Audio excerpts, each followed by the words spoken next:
Well, hello. I am Matt Williamson. How's everyone doing this fine day? You can find me at Williamson NFL on X Twitter, as well as my new YouTube page, which is getting a lot of followers very quick. So I think people are into that.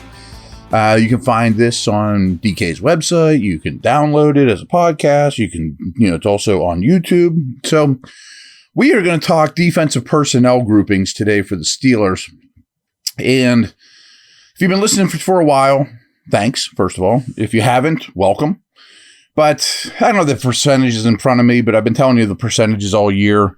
Trust me on this one. The Steelers are a very, very low percentage nickel defense with 5 defensive backs on the field. They are almost always in base, which is 4 defensive backs, or dime with 6 defensive backs. And you're probably saying, well, yeah, they had a ton of linebacker injuries and safety injuries.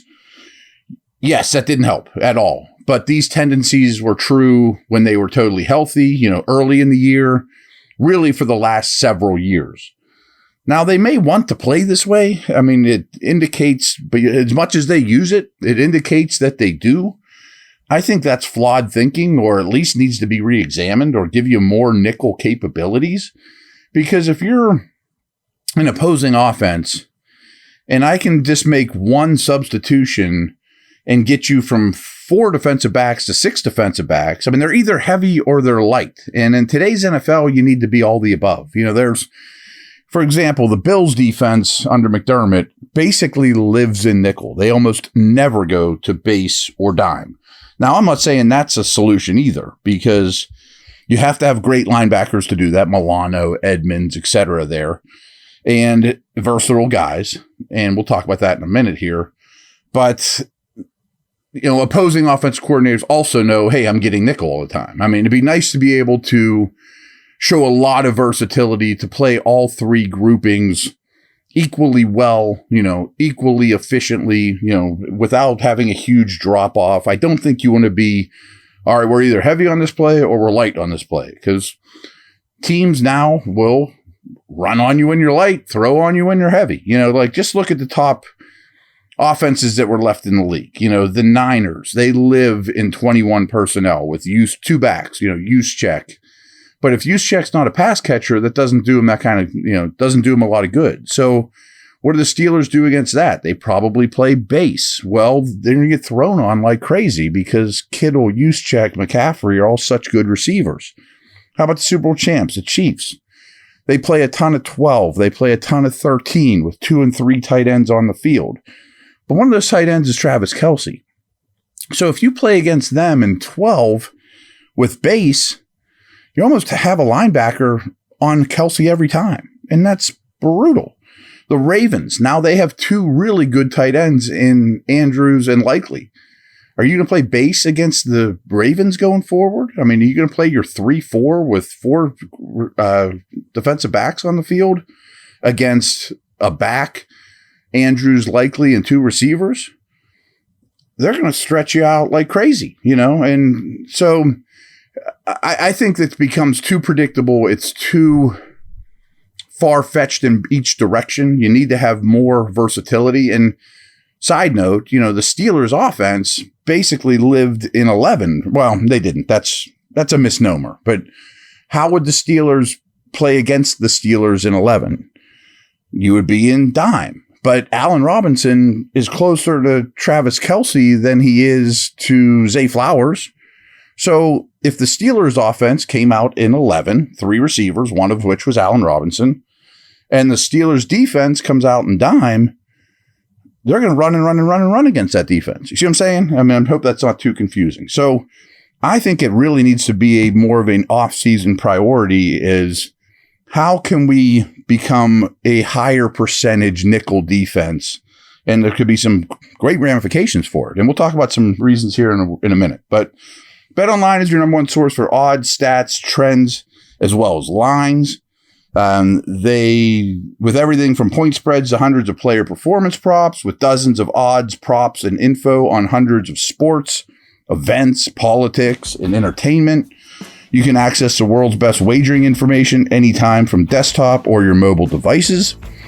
Head to BetOnline today and stay updated on all the action. BetOnline, the game starts here.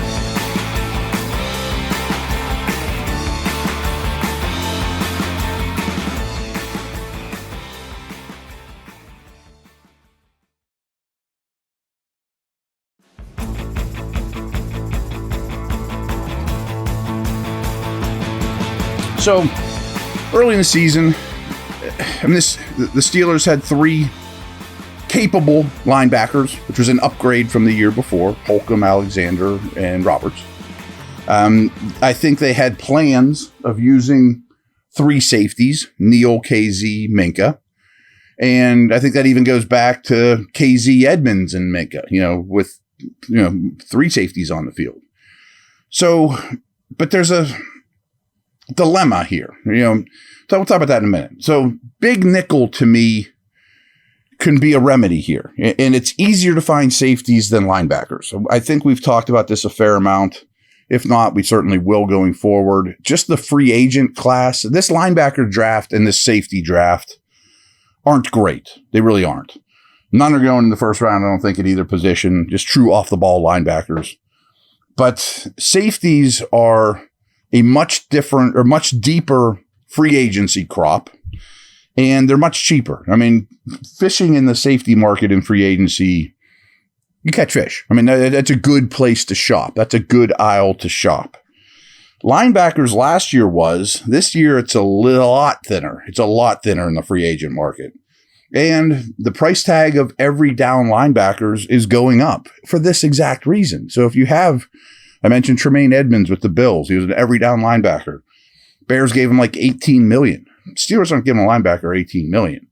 And frankly, it'd be okay if they were just adequate there, kind of like they were at the beginning of the season when everybody was healthy. But the problem with the linebacker world is you'd have to go to DK's site and really rewind more than a year ago. But I wrote an article when Bush was struggling heavily. Well, that was the whole time.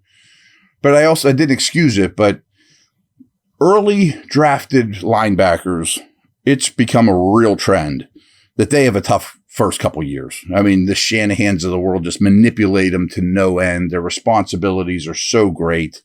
Getting the defense on the right page, all the route recognition stuff, being able to take on blocks. I mean, just it's a really difficult transition. So drafting off the ball linebackers rarely works. And when it does, it's late in their career. Like Roquan was okay first couple years, and then he really took off last year with the Bears and then with the Ravens. It was like his 3rd, 4th year in the league, though. A lot of those examples. Bush is a perfect example. He was bad the whole way through. So I think you consider, the Fred Warners and Roquans and Edmonds are now making nearly $20 million a year for that reason, because there's only like 5 of them. And so 25 of these teams are having similar conversations. They play nickel more than the Steelers do. But if you had an every down star linebacker to pat, next to Holcomb or Roberts or, something along those lines, it would have a massive ripple effect on being able to stay in nickel in many different down and distance situations and personnel situations. But I do think going to big nickel is a nice remedy that's cheaper, gives you some versatility. Like, I would be interested in a guy like Jeremy Chin. Like, I don't know if you know much about Jeremy Chin. He's a Carolina Panther. They're the worst team in the league. But he kind of was in the doghouse this year. But he's a 6'3", 218-pound, second-round pick, safety that does his best work near the line of scrimmage. And you could get him cheap because he's not, a highly sought-after dude right now. Isaiah Simmons is a guy like that. They might be tweeners that have no role, but I think if you have a big safety that you can get on the cheap and play a lot more big nickel, so as opposed to most nickel packages, I probably should have told you this, most nickel packages would be a 4-man front, 2 off-the-ball linebackers, 3 corners, because you're usually against 3 receivers, and 2 safeties. But if you can play the Ravens, the Chiefs, the Niners, like I said, in big nickel, that might be a cheaper way to go to get a more diverse defensive scheme out there. So I hope that made sense. But middle of the field defense needs to improve. If there were, depending how free agency goes, maybe Cooper from A&M or Colson from Michigan is sitting there in the second round as a linebacker. I'd consider that, especially if you've filled some needs in free agency and in round one.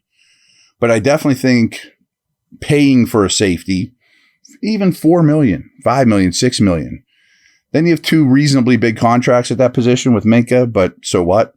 But I really want to see them have three, and I don't think KZ or Neal will be back. If so, that'll be late in the process on a league minimum type deal. So it's a dilemma. I'm not sitting here really presenting solutions because an every down linebacker would be tremendous. They just don't grow on trees. They are rare right now. I mean, it's Warner, it's Roquan Smith. I could probably name 3 or 4 others that would suit that bill, but they're either going to cost you a ton of money or a super high draft pick. So, getting an awesome off the ball linebacker is a really hard thing to find now. They used to be a little more common and a little less, crazy payment for them, things like that. So just want to throw that out there. I mean, I think an off-season goal for the Steelers, however they get there, is to be able to play more nickel in a trustworthy manner against whatever personnel groups they throw at you, so that's where they're at. All right, take care.